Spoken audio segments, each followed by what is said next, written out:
Baik, selamat siang saudara-saudaraku. Alhamdulillah siang hari ini kita bisa ketemu lagi setelah beberapa episode yang lalu kita mendengarkan prolog tentang Pangandaran, hingga alhamdulillah kita bisa merasakan nikmatnya menjadi kabupaten mandiri yang terpisah dari Kabupaten Ciamis yang dulu kita bergabung dengan Ciamis.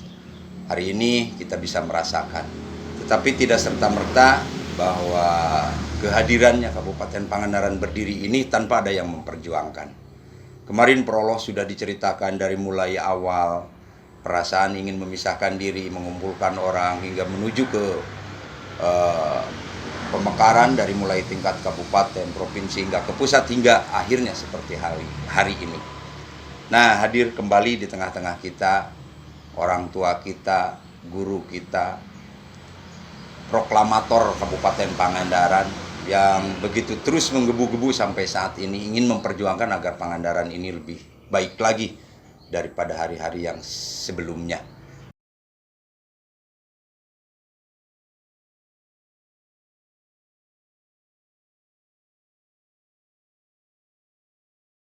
Yang baik akan ditambah menjadi lebih baik, yang kurang mungkin harus dibagaimanakan. Selamat siang Pak Haji. Selamat siang. Nah, alhamdulillah Pak Haji, setelah kami mungkin semua masyarakat Pangandaran sebagian sudah mendengar kemarin tentang cerita dari Pangandaran hingga berdiri seperti ini, yang saya ingin tanyakan beberapa hal, mungkin perasaan Pak Pratman setelah Pangandaran ini berdiri sendiri, apa yang dirasakan di dalam hati yang terdalam? Ya, terima kasih. Ya, sudah barang tentu begitu Pangandaran lahir menjadi sebuah kabupaten, ya bersyukur pada Allah Subhanahu wa taala bahwa apa yang kita cita-citakan, apa yang kita perjuangkan berhasil. Ya. Selanjutnya mungkin karena kita tidak hanya bagaimana melahirkan sebuah kabupaten baru, tetapi ada cita-cita. Pangandaran itu akan dibentuk menjadi sebuah kabupaten yang seperti apa. Begitu. Jadi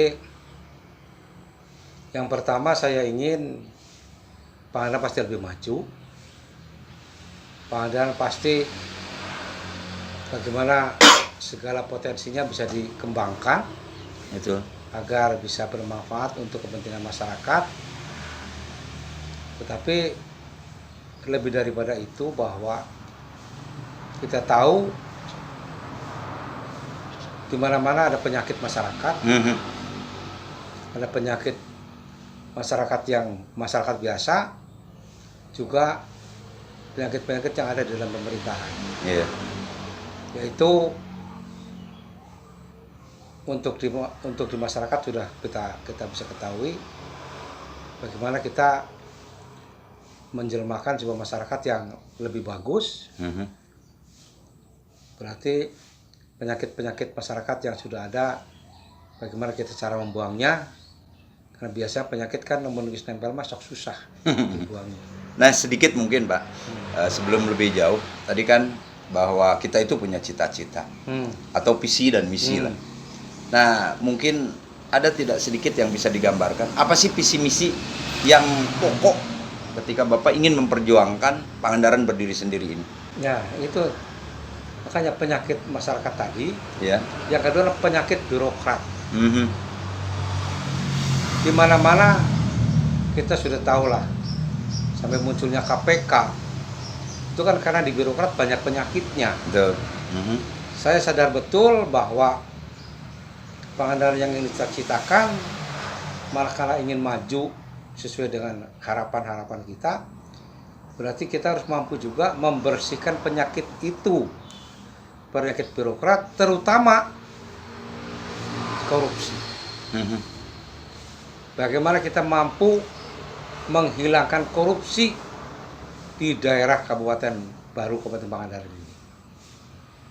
Karena korupsi ini sudah merajalela kemana-mana, sudah menghinggapi semua elemen, sehingga bagaimana kita menciptakan Kabupaten Pangandaran Kabupaten baru itu yang bisa terbebas dari korupsi. Itu ada beberapa faktor yang bisa mempengaruhi itu. Yaitu pertama, karena sebuah pemerintahan ini adalah tugasnya mengelola aset rakyat milik negara. Iya. Sebanyak-banyaknya harus bisa dinikmati untuk kesejahteraan rakyat, sehingga aspek korupsi juga tidak bisa dilepas dari bagaimana pengelolaan sebuah negara, sebuah pemerintahan. Dalam hal ini adalah pemerintahan Kabupaten Pangandaran. Pertama yang ingin kita buat adalah sebuah pemerintahan yang efektif, pemerintahan yang ramping, tetapi kaya fungsi. Kenapa harus ramping? Karena mengkait juga penggunaan anggaran. Anggaran yang terbatas, sementara kita birokrat ini kan tugasnya mengelola uang negara yang sebesar-besarnya untuk kepentingan rakyat. Nah, kalau lembaga pemerintahannya gemuk, otomatis akan menjadi beban. Contoh soal begini, orang yang kurus sama orang gemuk. Mungkin orang yang kurus makannya cukup sepiring, orang yang gemuk makannya harus 2 piring.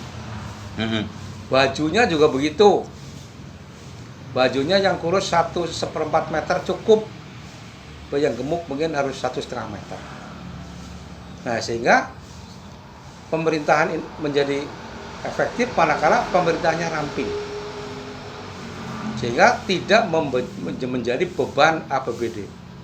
Jadi biaya-biaya yang harusnya untuk kepentingan birokrasi, untuk gaji pegawai dan belanja pemerintah, itu karena ramping sehingga bisa disisihkan anggaran itu untuk kepentingan pembangunan masyarakat. Itu yang pertama. Jadi wajib, pemerintahan ini wajib harus ramping. Tidak supaya begitu pemborosan mungkin. Iya, supaya tidak terjadi pemborosan.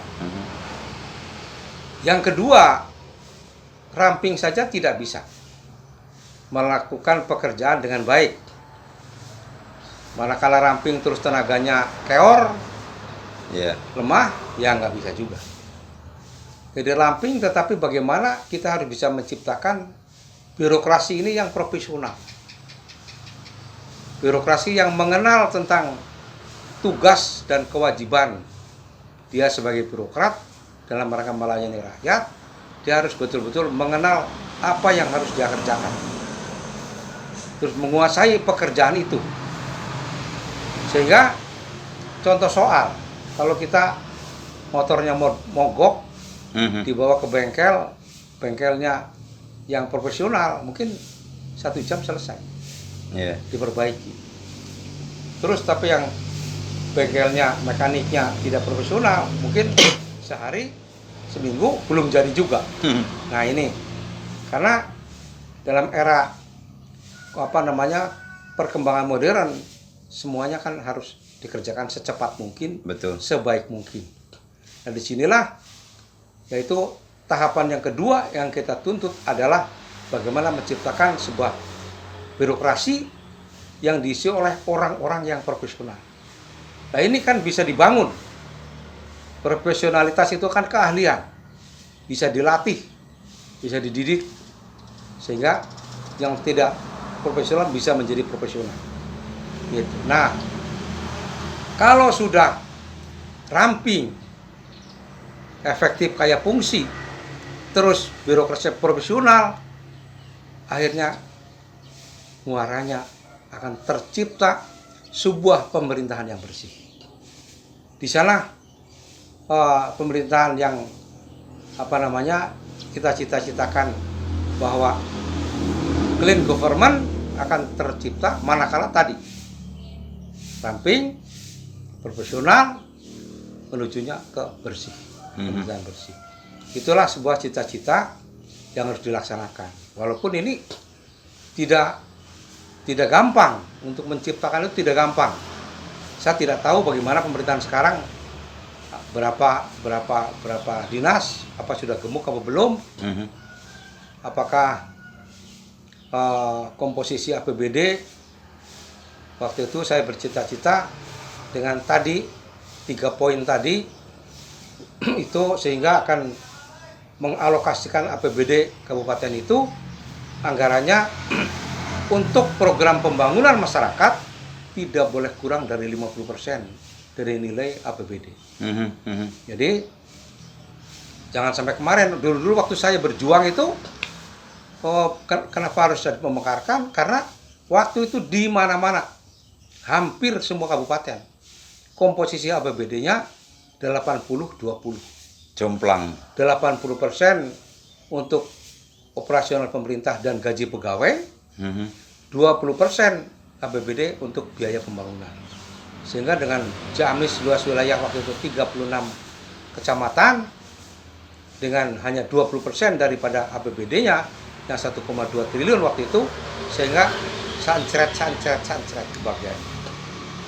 Sehingga itulah yang melatar belakangi saya, kalau tidak dirubah APBD-nya, komposisinya, itu sampai kapanpun tidak akan bisa tercipta untuk pembangunan di masyarakat, kebutuhan pembangunan masyarakat bisa terdanai. Nah, alhamdulillah, karena ada 2 opsi waktu itu. Pertama, saya bisa merubah APBD di Ciamis, manakala satu kalau saya jadi bupati. Yang kedua, opsi kedua adalah bagaimana kalau Pangandaran dipisah dari Ciamis agar punya pemerintah sendiri, dikelola sendiri. Nah, pemikiran saya waktu itu untuk menjadi bupati Ciamis lebih berat. Nah, saya belum populer dan saya di selatan. Sehingga opsi yang kita pilih yaitu pemekaran daerah. Makanya dengan pemekaran daerah sudah terwujud, cita-cita itu menjadi syarat utama bahwa pemerintahan yang ramping, pemerintahan yang profesional, dan menuju ke clean government. Dan kalau itu bisa dilakukan, bisa terbangun di Pangandaran, kayaknya program-program tidak akan ada penyimpangan. Begitu. Dan semua rencana-rencana, entah itu rencana pemerintahan dan rencana masyarakat, itu bisa diwujudkan. Karena anggaran APBD lebih berpihak kepada kepentingan pembangunan masyarakat. Nah, kalau melihat mungkin sekarang tadi Bapak bercerita kebanyakannya di tiap kabupaten itu 80-20. Iya. Kalau misalnya nanti akan merubah menjadi 50-50, mungkin tidak kebutuhan pegawai, kebutuhan pemerintahan akan bisa tercover dengan ada perubahan dana yang digelontorkan dari pemerintah. Iya, justru itu. Jadi sekarang kalau nanti kan di titik tengahnya di mana? Iya. Kalau sekarang terlalu banyak pegawai, pemborosan. Terus pekerjaan yang dikerjakan sebenarnya cukup dikerjakan 1 orang menjadi 3 orang. Itu kan pemborosan. Jadi tidak efektif. Nah, sehingga titik tengahnya nanti di mana? Bahwa kita sebenarnya memerlukan berapa dinas. Nah, yang bisa digabung-gabungkan kan bisa disatukan. Sehingga katakanlah kalau sekarang ini dipecah dinas menjadi 2. Kan fasilitas dinas, kepala dinasnya, fasilitas kepala dinas, ada supir, ada mobil, ada lain sebagainya lah. Yeah. Nah, kalau disatukan ini kan efektif apa tidak? Itu nanti ada kajian lagi. Yeah. Karena sudah terlanjur. Kenapa? Waktu pertama lahir kabupaten, waktu itu Pak Enjang Napandi menjadi PRT, saya bisa lakukan 52% APBD Pangandaran untuk kepentingan belanja pembangunan. Bisa dilakukan. Dan itu bisa? Bisa dilakukan. Gitu. Nah, setelah ada dewan, rumusan APBD berarti ada di dewan, saya sudah tidak terlibat lagi. Saya tidak tahu. Sampai sekarang saya tidak pernah mengikuti, karena waktu ada musrenbang ini juga akhirnya musrenbang hanya untuk akal-akalan aja. Tidak pernah musrenbang ini diterapkan sesuai dengan perencanaan apa yang hasil musrenbang itu. Sehingga ya nggak tahu saya hasilnya seperti apa sekarang. Yang jelas sekarang ada defisit anggaran, ada banyak anggaran yang belum dibayar. Ini kan memprihatinkan. Iya. Gitu. Nah, kemudian juga kalau misalnya Bapak melihat dengan setelah berdirinya Pangandaran, ada yang cita-cita Bapak yang terwujudkan atau sama sekali tidak? Sama sekali tidak ada. Tidak ada sama sekali. Tidak ada sama sekali.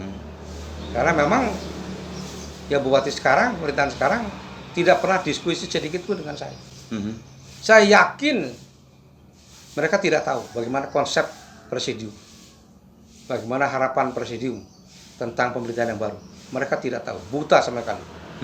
Satu, tidak pernah terlibat di dalam presidium, tidak pernah ikut merumuskan program-program presidium, dan setelah dia jadi pejabat, sekalipun atau berapa ya datang ke sini berdiskusi tidak pernah terjadi. Sehingga ya saya anggap buta pengetahuan tentang harapan presidium seperti apa.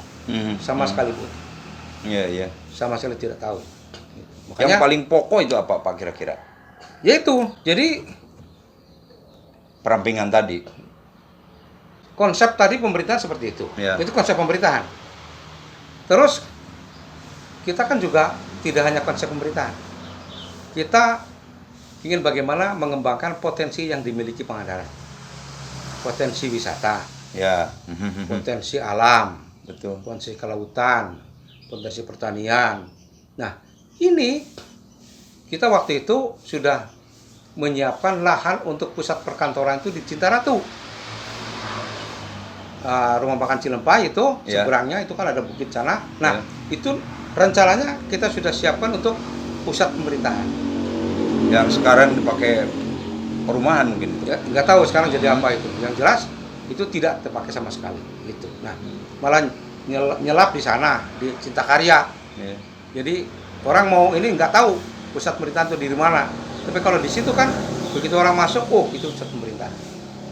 Terus di samping itu di sana ada kali, itu di bendung. Jadi kalau mengenai air dan lain sebagainya sudah tidak kesulitan. Jadi kalau di sana sekarang Cintakarya sekarang katanya, saya belum pernah ke sana. Air aja harus diisi pakai tangki. Karena nggak ada sumber air di situ. Gitu. Nah, saya sayangkan kenapa itu tidak berkonsultasi dengan presidium. Sehingga konsep presidium menjadi sama sekali mubazir. Jadi Cintakarya dulu kita udah pernah di survei Cintaratu, Cintakarya dan Pangleseran. Dan yang paling tepat hitungan saya waktu di Cintaratu. Begitu. Jadi yang ada sekarang ya saya kecewa berat. Harusnya Pangandaran itu masuk sudah kelihatan, wah itu pusat pemerintahan. Ternyata siapa yang namanya nyusup yang di mana dekat Tempok. itu kecewa berat saya. Kemudian yang selanjutnya ini Pak, tentang pariwisata. Ya. Yang memang Pangandaran itu sangat terkenal. Ya. Nah, kira-kira kita berangan-angan lah, berandai-andai. Bapak taruh sekarang menjadi pemimpin. Apa yang akan dilakukan dengan pariwisata yang ada di Pangandaran? Ya, ini begini. Kalau kita hanya alam, ya kita dengan Bali menang kita. Oh iya. Kalau hanya alam. Iya. Tapi kenapa Bali bisa terkenal? Karena Bali mempertahankan nilai seni budaya, adat istiadatnya, yang di tempat lain nggak ada. Sehingga orang tidak terkesan dengan pantai, ya pantai di mana-mana kayak gitu, banyak yang sama. Tapi nilai seni budaya Bali yang dipertahankan, adat istiadat Bali yang dipertahankan, itulah yang menciptakan Bali menjadi dikenang oleh dunia. Nah, kenapa Pangandaran tidak? Begitu. Jadi kalau Pangandaran, kalau Bali punya pecalang, di sini bukan jaga lembur, tapi di sini lengser. Lengser itu yang ngawal raja-raja kemana-mana kan lengser. Yang ngawal pariwisata itu lengser. Kalau pariwisata itu sekarang menjadi ikon, berarti wisatawan itu raja kita. Itu ikonnya yang harus dikawal sama lengser. Lengser ngawal, tidak hanya ngawal gitu-gitu aja kayak di Mantenan. Karena ini kaitannya dengan pariwisata, bagaimana lengser bisa merasa wisatawan aman. Oh, ada si lengser. Sehingga si lengser punya pembekalan bela diri yang baik. Si lengser punya kemampuan bela diri yang baik, manakala ada gangguan bisa ngatasi. Yang kedua, si lengser harus menguasai berbagai bahasa. Iya. Sehingga wisatawan manapun bisa dipandu oleh si lengser. Jadi kalau dari Jepang, ada orang yang bisa bahasa Jepang, bisa mandu. Yang ketiganya, si lengser harus menguasai bagaimana sejarah Pangandaran, budaya Pangandaran. Sehingga dia bisa nerangkan, ini kalau sekarang kenapa ini jadi Karangnini, nah cerita Karangnini seperti apa, begitu. Itu salah satu contoh. Dan kalau sekarang dari seni budaya, kita waktu pernah kembangkan bagaimana ronggeng gunung dan makanan khas Pindang Gunung. Itu kan saya yang populerkan waktu itu. Nah, itu zaman pemekaran. Kenapa saya populerkan itu? Jogja punya gudeg. Iya. Terus seni tarinya punya Ramayana. Jakarta punya ondel-ondel. Ininya makanannya ada apa itu? Kerak telur. Nah, itu. Pokoknya ada khas-khas lah gitu. Nah, Bali juga begitu. Nah, ada tari kecak. Kenapa di sini tidak ada khas? Khas di sini itu ronggeng gunung dimodernisasi, dikolaborasi dengan sejarah Pangandaran dulu ada Rengganis di sini. Iya. Bagaimana itu dibangun sebuah cerita seni budaya yang dengan munculnya Rengganis berarti harus itu melegenda. Jadi seni budaya yang melegenda yang berkaitan dengan adanya kerajaan dulu Galuh Pangauban di sini yang rajanya Rengganis. Nah, itu waktu itu pada ulang tahun pertama itu sudah saya ciptakan dengan biaya saya sendiri. Gitu. Biasa. Dan itu merinding saya juga melihat. Walaupun itu baru awal yang disempurnakan terus kalau ada anggarannya itu nanti terus sampai menjadi sebuah legenda. Jadi kayak Jogja itu Ramayana, di sini ada ronggeng gunung. Nah, tapi sayang itu ya bupatannya orang lain dan orang lain tidak ke arah ke sana ya. Nah, terus Pindang Gunung. Nah, Pindang Gunung kalau Jogja gudeg bisa dipromosikan kemana-mana. Iya. Kenapa Pangandaran tidak? Kalau Pindang Gunung dimasak yang bagus, jangan ada durinya, itu bisa dikemas, bisa dibawa kemana-mana, itu kan menjadi bisa oleh-oleh khas Pangandaran. Iya, betul. Kenapa itu tidak diupayakan ke sana? Itu sebuah harapan-harapan, keinginan yang harus diwujudkan sebagai ciri khas Pangandaran. Nah, terus juga bahwa pariwisata sekarang tidak harus menjiplak kayak kemarin kayak Indonesia ingin seperti Hawaii. Loh, tidak begitu. Itu bertolak belakang dengan pemikiran saya. Pangandaran, jangan Hawaii. Punya ciri tersendiri. Pangandaran ya punya ciri sendiri, punya budaya sendiri, potensi sendiri, cirinya sendiri, bahkan harus beda dengan Hawaii. Kenapa katanya gubernur bilang Pangandaran ingin saya nggak setuju itu. Pangandaran kembangkan dengan apa yang dimiliki potensi Pangandaran itu yang dikembangkan. Gitu. Nah, sehingga Pangandaran nanti bisa persaingan internasional. Ya seperti Bali ya Bali. Iya. Gitu. Jadi tidak terus karena Bali jiplak akhirnya Bali ditinggal sama yang lain. Bali ya Bali. Itulah seni Bali. Tapi juga itu semua bisa terbangun manakala masyarakatnya siap menjadi masyarakat yang menerima wisatawan. Jangan ada sedikit-sedikit motor leungit, motor wisatawan leungit, dicuri, sendal leungit. Nah, itu juga masyarakat harus menjaga wisatawan itu betul-betul di sini nyaman, di sini aman, betah. Sehingga kalau betah, orang sapeting jadi 2 peting, jadi 3 peting, jadi 4. Kan menjadi gitu. Jadi, nah inilah yang nanti yang dibangun tidak hanya konsep pengembangan pariwisatanya, tapi juga sikap mental masyarakat harus dibangun supaya sejalan. Gitu. Ini yang ingin dibangun ke depan, dan itu tidak gampang. Gitu. Bahkan waktu itu saya sudah merencanakan untuk kawasan Pangandaran itu menjadi 3 zona. Ada zona internasional dari Karangnini ke sana sampai ke Taragung, sampai dengan Selat Nusa Kambangan. Zona nasional itu dari Karangnini sampai ke Batu Karas, terus Mandasari menuju zona Islami. Yang ke sana kudu ya tidak boleh yang celana pendek. Kalau ya harus bagaimana lah Islami di sana.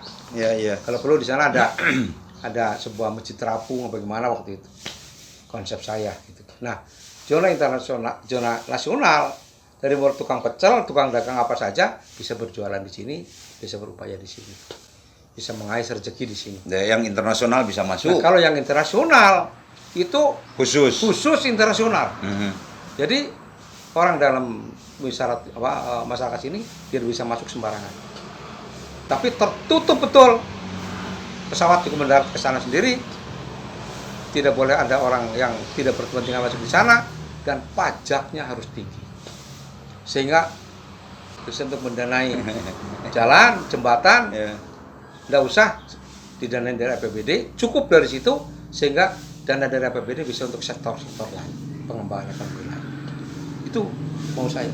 Tapi apakah waktu itu saya pernah diskusikan dengan Pak Enggar Tiarto waktu itu Menteri Perdagangan, waktu kesini saya diskusikan, dia bilang ini ide bagus Pak, tetapi persoalannya apakah pemerintah mau nggak presidennya menerima konsep ini bisa di. Yang jelas sudah pernah saya bicarakan dengan Menteri Perdagangan waktu itu Pak Enggar Tiarto waktu kesini, karena dia ketua himpunan mahasiswa IKIP di Indonesia. Pas ada Munas di sini, saya juga waktu itu masih ketua presidium, jadi saya juga diberi waktu untuk beri sambutan. Setelah itu saya pertemuan khusus dengan beliau, saya bicarakan itu. Nah kemudian banyak sih yang bertanya-tanya, masyarakat itu ingin tahu. Dulu ketika waktu mau membangun Pangandaran untuk jadi presidium, tentu banyak yang dikorbankan dari mulai tenaga, pikiran, materi terutama. Iya, jelas. Nah ini ketika waktu itu Bapak berjuang sampai akhirnya alhamdulillah Allah memberikan berkahnya Pangandaran berdiri. Itu kalau dari sisi materi, dari mana itu kira-kira Pak? Ya si ibu. Istri saya bisa. Istri saya bisa. Iya. Iya. Artinya tenaga, pikiran, materi. Iya. Pada dasarnya hampir bergerak sendiri. Karena kalau tidak, nggak jadi. Iya. Kenapa makanya orang lain tidak mau yang berani menjadi ketua? Saya tawarkan waktu itu. Sok, saya jadi ketua. Karena penanggung jawab. Pelaku ini khusus ketua yang menentukan sukses atau gagalnya sebuah perjuangan. Sok saya ketua saya mah teh sanggup da urang mah kakar kasunamian nyeun imake can beres waktu itu. Iya. Nggak ada yang sanggup. Ternyata memang ketua itu benturan macam-macam. Kebutuhannya harus disiapkan. Rongrongan pencegahan supaya tidak jadi dari Kabupaten Induk juga tinggi. Supaya tidak jadi. Nah, Kabupaten Induk dan juga dia tidak diam. Dia menggunakan jaringannya yang ada di sini agar supaya saya bisa dihambat. Itu begitu. Tidak diam. Tidak menggunakan jaringan-jaringan yang supaya Pratman langkahnya terhambat. Gitu. Ini cerita ya. Iya. Waktu sebelum ini kan saya punya X-Trail. Iya. Mobil saya X-Trail. Iya. Gara-garanya apa? Waktu itu kan sebelum itu kan saya troper mobilnya. Habis kena tsunami. Terus urusan di Jakarta harus ke Bogor dulu. Dari Bogor jam 9 malam. Di puncak aja jam 11 malam kayaknya. Apa jam 12, pokoknya hujan. Nah, setelah tsunami, mobilnya kan sering rusak. Sering mogok. Sampai karena waktu itu ngantai mobil sama Yudi, Yud berhenti dulu Yud, istirahat dulu, minggir dulu sampai jalan kosong. Karena apa? Proper waktu itu remnya kompresor. Jadi kalau mesin Panas. mati, remnya belum. Oh iya. Remnya belum. Sehingga saya takut pas maju berhenti, pas mati kan belum remnya. Nah, sehingga terpaksa berjam-jam saya nunggu di pinggir sampai jalan kolong kosong waktu itu. Nah, gambarnya Pak gimana ikat itu dikit ketirisan hanya apa bisa beli jagung bakar manis di terminal Cianjur. Waktu itu kerengesian betul. Nah, terus dari peristiwa itu besoknya lagi saya dapat telepon, Bang Levan, besok harus ke Jakarta lagi. Ada hal yang harus disiapkan. Oke. Nah, karena pengalaman tadi, saya takut ada kecelakaan di jalan. Saya nggak berani pakai fotoper lagi. Jadi saya terus pinjam ke Haji Adang. Haji Adang kan punya 2 mobilnya. Satu Terano, satu lagi Mitsubishi Triton. Yos juga ada 2. Satu Honda itu Civic apa itu, satu lagi Odyssey kalau nggak salah. Jadi saya pikir karena punya 2 jadi saya pinjam. Dua-duanya nggak ada ngasih. Ini contoh soal konkret ini, bukan bikin-bikin.